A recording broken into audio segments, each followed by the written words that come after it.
Donc dans la vidéo précédente, la numéro 21, nous avons vu la fonction de recherche approfondie et de recherche simple.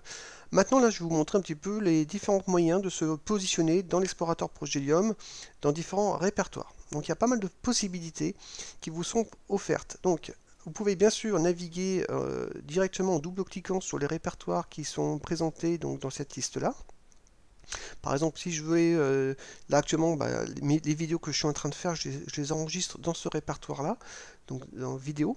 Donc je double-clique sur vidéo et vous voyez, donc vidéo est apparu en tête de liste et ça devient le répertoire principal, répertoire courant.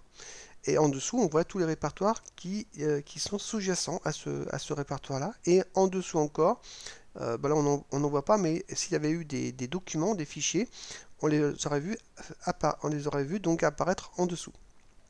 Donc par exemple, si j'affiche les tutos vidéo FAQ, donc je double-clique ici, là je vois apparaître effectivement mes fichiers, mes vidéos, et comme j'en ai fait récemment des nouvelles, elles n'apparaissent pas forcément, vous voyez, donc il suffit de cliquer pour cela sur le bouton des flèches circulaires pour actualiser le référentiel.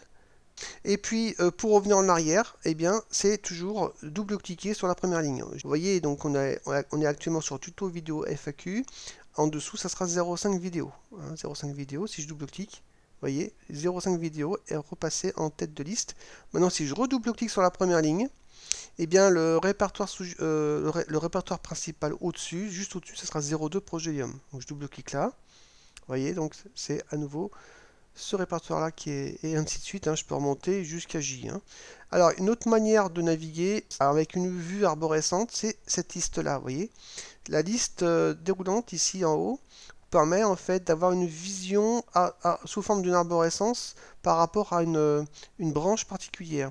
Donc ici, on a la branche bibliothèque, projet, Progelium, et en dessous, on a tous les sous-répertoires de Progelium, et on peut naviguer comme ça rapidement dans cette arborescence. Si je veux aller directement dans bibliothèque, je clique ici, et automatiquement je me positionne sur bibliothèque.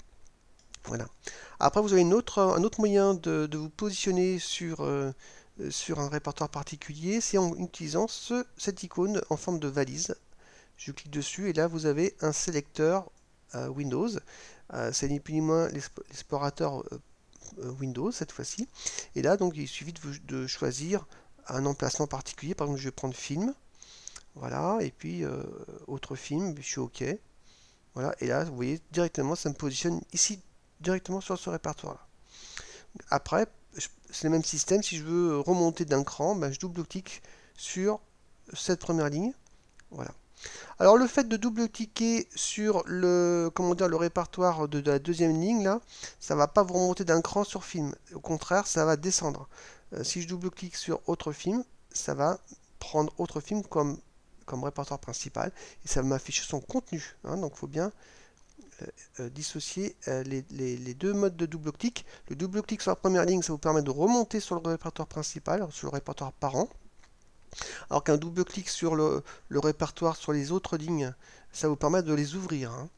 Donc là, vous avez une flèche ici qui vous permet de remonter. C'est pareil que si vous double-cliquez sur autre film, comme c'est la première ligne.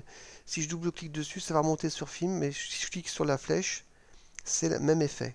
Vous voyez, tac, je remonte d'un cran.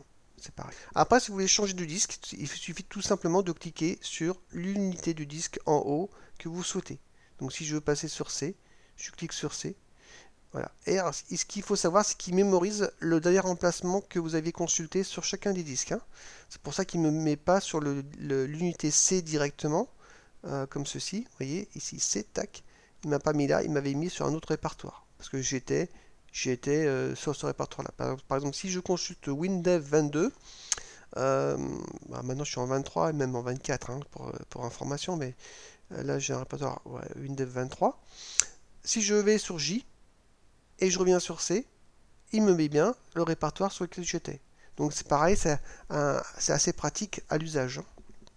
Vous avez également donc la possibilité de mémoriser des répertoires favoris grâce à la petite étoile que vous voyez en haut à droite.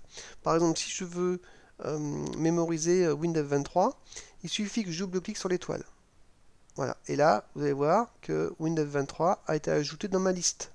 Et cette liste-là, elle est pratique parce qu'elle est escamotable. C'est que si je clique sur l'étoile, hop, la liste disparaît. Si je reclique dessus, elle réapparaît. Et en plus, si je clique dessus dans la liste, elle va s'agrandir. Vous voyez, donc c'est assez confortable. Et là, il suffit que je double-clique sur l'un des répertoires favoris pour l'ouvrir. Par exemple, ici, j'ai piano. Je double-clique sur piano et vous voyez, piano est donc sélectionné comme étant le nouveau répertoire principal.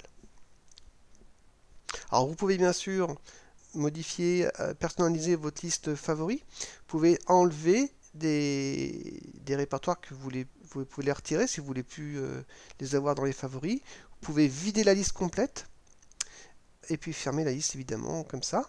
Et ce qu'il faut savoir aussi, c'est que la liste est composée de deux parties. Une première partie en en-tête, vous avez carton et mes documents qui eux ne changent pas, vous les avez toujours donc sous la main. Et ici, c'est le répertoire, le dernier répertoire sur lequel vous étiez. En fait, vous pouvez naviguer d'un répertoire à un autre tout en préservant le répertoire principal que vous étiez initialement. Par exemple, piano, il va rester ici, il va rester sous la main ici dans cette première partie. Mais je peux cliquer sur d'autres répertoires pour afficher leur contenu, par exemple. Donc là, j'ai choisi, par exemple, site apprendre et découvrir.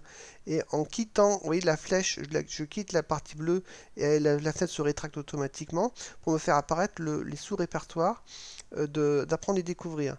Mais j'ai toujours la possibilité de revenir sur le piano ici. Si je clique sur le piano, ça me permet de revenir là où j'étais.